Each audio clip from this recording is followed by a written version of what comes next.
मैं आपको पढ़ा रहा था इलेक्ट्रो मैग्नेटिज्म।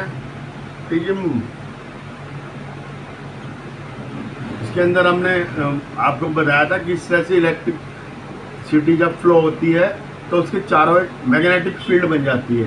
जब मैग्नेटिक फील्ड होती है तो उसमें कोई अपना कंडक्टर जाता है तो उसमें बिजली का फ्लो हो जाता है, इलेक्ट्रिसिटी फ्लो हो जाती है। ठीक है, एक दूसरे के पूरक है दोनों। अब एक है क्वेश्चन, ए पॉजिटिव चार्ज, ठीक है, a positive charge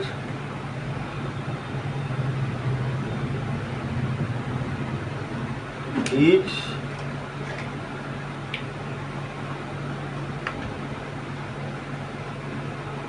positive charge, ठीक है। क्वेश्चन है लाया गया ये वेस्ट की तरफ,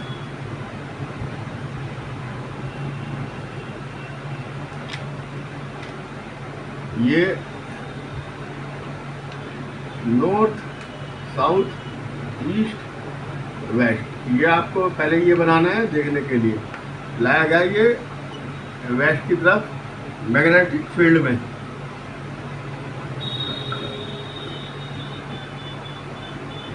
मैग्नेटिक फील्ड में लाया गया तो इसमें ये पूछ रहा है कि फोर्स कहाँ लगेगी। आपने देखना है ये वेस्ट की तरफ इलेक्ट्रिक चार्ज लाया है पॉजिटिव, तो मतलब कि इलेक्ट्रिसिटी पॉजिटिव चार्ज है तो इसका मतलब इलेक्ट्रिसिटी इधर ही फ्लो हो रही है। हमने सबसे पहले ये बनाया, ठीक है, ये फ्लेमिंग का लेफ्ट हैंड का रूल, और इलेक्ट्रिसिटी हमने ये कर दी, देखो फ्लो होगी। ये इलेक्ट्रॉन वेस्ट की तरफ जा रहा है। आप मेरे हाथ को ध्यान से देखिएगा, ये मैंने ऐसे रखा हुआ है ना, ये वेस्ट की तरफ जा रहा है तो ये हमारी मैग्नेटिक फील्ड है, तो ये फोर्स है इसमें लगने वाली। नॉर्थ की तरफ फोर्स लगेगी, तो फोर्स पूछ रहा है किधर लगेगी, तो नॉर्थ की तरफ लगेगी। ठीक है, अच्छा क्वेश्चन था।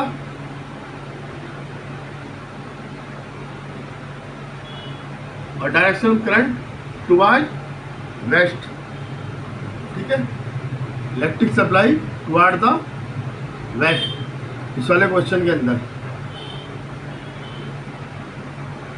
पॉजिटिव चार्ज कौन सा अल्फा पार्टिकल होता है, पॉजिटिव चार्ज। अच्छा, ये कह रहा है हम बैठे हैं, ठीक है, एक दीवार के सारे बैठे हैं। क्वेश्चन नंबर 2 है, ये दीवार के सारे, एक ये आदमी बैठा है, ये इलेक्ट्रॉन इधर फ्लो कर रहा है, इलेक्ट्रॉन इधर फ्लो कर रहा है तो इलेक्ट्रिसिटी इधर चलेगी। ठीक है, तो उसका पूछ रहा है मैग्नेटिक फील्ड राइट साइड में है, राइट साइड इधर है मैग्नेटिक फील्ड, ये करंट की डायरेक्शन है, ये मैग्नेटिक फील्ड की डायरेक्शन इधर है, बोर्ड की तरफ मेरे ये मैग्नेटिक फील्ड है ना, ये ऐसे होती है ना, तो ऐसे है, तो करंट फ्लो इधर हो रहा है तो वो डाउनवर्ड लगेगी इसमें फोर्स। बस ये हमने ध्यान करना है, इतना ही होता है। मैंने दोनों क्वेश्चन आपको बता दिए कि किस तरह से है। इसके अलावा मोटर का हर जगह बहुत अच्छा यूज होता है। मोटर किस सिद्धांत पे, एक प्रिंसिपल है मोटर जिस पे काम करती है कि इलेक्ट्रिक एनर्जी को मैकेनिकल एनर्जी में कन्वर्ट करना, ये मोटर का फंक्शन है। ठीक है, इसमें क्या होता है, एक आर्मेचर होता है ना, ABCD मान लो, ये मैग्नेटिक फील्ड के अंदर होता है, ये मैग्नेटिक फील्ड है,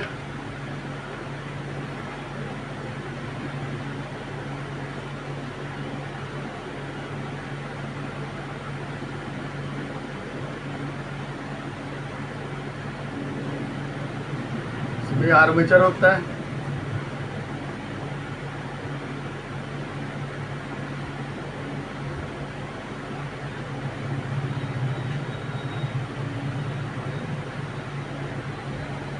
ये बुश होते हैं, इसमें लगे, और इसमें ये घूमता है, बुश के अंदर ये करंट फ्लो होता है। यहाँ बैटरी लगाते हैं,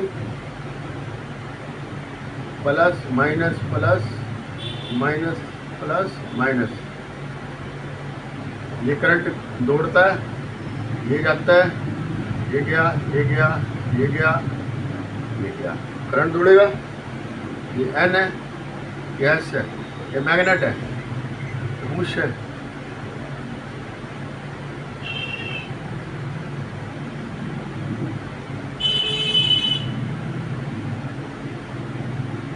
मैग्नेट, ठीक है। इसमें जब ये घूमता है तो ये फोर्स लगती है ऊपर की तरफ। आप ये देखिए करंट जा रहा है तो ये इसमें देखिए ये एंटी क्लॉकवाइज घूमेगा। ये देखिए करंट है तो ये ऐसे घूमेगा। ये स्क्रू का रूल यहाँ पे फॉलो करता है, ये ऐसे घूम रहा है, घूमता है तो हाफ सर्कल जाता है, और हाफ सर्कल के बाद बुश चेंज हो जाता है। बुश के बीच में गैप होता है लेकिन इतना मोमेंटम होता है कि वो रुकता नहीं, तो वो दूसरे उस पर आ जाता है। ए बी सी डी, एक तरफ तो ए पार्ट आगे आता है, फिर ये जब वर्टिकल होता है तो इसका बुश से कोई कनेक्शन नहीं होता। बस ये ध्यान रखना है आप, यहाँ से कोई कनेक्शन नहीं होगा, जब ये आएगा तो इसका कोई कनेक्शन नहीं होगा, ठीक है। बुश से कनेक्शन जब ही होगा जब ये देखिए ये है, ये इधर आया तो मैग्नेटिक फील्ड चेंज होगी। अभी तो फोर्स ऊपर लग रही है, इसमें फोर्स नीचे लग रही है। जब इधर आएगा तो फोर्स नीचे हो जाएगी और इधर की फोर्स ऊपर हो जाएगी। तो उसमें डीसी मोटर में काम करता है, ज़्यादातर मोटर डीसी होती है, ध्यान रखना। एसी नहीं होती, डीसी होती है यहाँ तक, ठीक है। मोटर हमेशा ज़्यादातर डीसी होती है जो मोटर हम यूज करते हैं। ये कार्बन के बुश लगे होते हैं, इसमें ये डायरेक्शन चेंज कर देते हैं अपनी। डायरेक्शन चेंज करने पे तो ये फिगर चेंज होती है। अभी तो इसका तरफ ये ए और बी है, जब ये एक सर्कल ले लेगा उधर ये उधर जाएगा, ये सी डी इधर आ जाएगा, ये इधर, ये फोर्स बदल जाएगी, इलेक्ट्रिसिटी बदल जाएगी। अभी तो इलेक्ट्रिसिटी ऊपर जा रही है, फिर ये इधर ऐसे पलटेगा तो ये इलेक्ट्रिसिटी इधर की नीचे आ जाएगी, तो इलेक्ट्रिसिटी नीचे आ जाएगी। मैग्नेटिक फील्ड अभी तो एंटी क्लॉकवाइज है, फिर क्लॉकवाइज हो जाएगी, ठीक है। इसमें ये फार्मूला है मोटर के अंदर। मैग्नेटिक फील्ड ये जा रही है नॉर्थ से साउथ की ओर चलती है ना, ये जा रही है मैग्नेटिक फील्ड। फोर्स इसमें ऐसे लग रहा है। अभी देखिए ये देखिए ये ऊपर जा रहा है करंट, ये लग रहा है ये, ठीक है। तो इसी तरह का ये सिद्धांत है। कोयल जो हमारे यहाँ मोटर हम चलती है उसमें आर्मेचर होता है, वो बहुत सॉफ्ट आयरन का होता है। उसके ऊपर कई सारे, आपने देखा होगा मोटर खोल के कई सारे उसमें कॉपर के वो इंसुलेटेड वो चढ़े रहते हैं, है ना, आर्मेचर। उसके ऊपर ऐसे वायरिंग चढ़ी रहती है, तो बहुत हाई वो बना देती है उसकी स्पीड, है ना। जितने उसमें फेरे याद आएंगे, जितने उसमें आपने कॉयल याद आएंगी, एक कॉयल है ये, उसमें कई सारी कॉयल होती है, तो जितनी ज़्यादा कॉयल होंगी उतने ज़्यादा उसमें मोमेंटम होगा, उतनी ज़्यादा उसमें फोर्स बनेगी, उतनी ज़्यादा वो मूवमेंट करेगी, उतनी ज़्यादा वो इलेक्ट्रिसिटी भी खींचेगी और इलेक्ट्रिसिटी ज़्यादा लेगी। इलेक्ट्रिसिटी बढ़ा देंगे तब भी इसके फेरे बढ़ जाएंगे, लेकिन एक लिमिट के अनुसार ही बढ़ाते हैं, तो उसमें फेरे ज़्यादा बढ़ाते हैं। जो हाई मोटर्स होती है उसके अंदर बहुत ज़्यादा कॉपर लिफ्टर रहता है, तो इलेक्ट्रिसिटी बढ़ने पे भी इसमें होती है। तो स्ट्रॉन्ग, अगर ये मैग्नेटिक स्ट्रॉन्ग कर देंगे हम ज़्यादा, तो और ज़्यादा उसमें वो होगा, मैकेनिकल एनर्जी बनेगी, वो ज़्यादा तेज़ मोटर चलेगी। अच्छा, large copper wire, large number of turn हो जाएंगे इसके, तो भी उसकी वो बढ़ जाएगी, इलेक्ट्रोमैग्नेटिक में पैरा मैग्नेट बन जाएगी। तो ये इस पर डिपेंड करती है, एक बार क्लॉकवाइज है, एक बार एंटी क्लॉकवाइज है इसका रोल। बस ये हमने देखना है, clockwise anti clockwise, clockwise anti clockwise, और इसके अंदर घूमती रहेगी। तो इतना ही है ना मोटर के बारे में, ठीक है। और जो है फिर बताएंगे।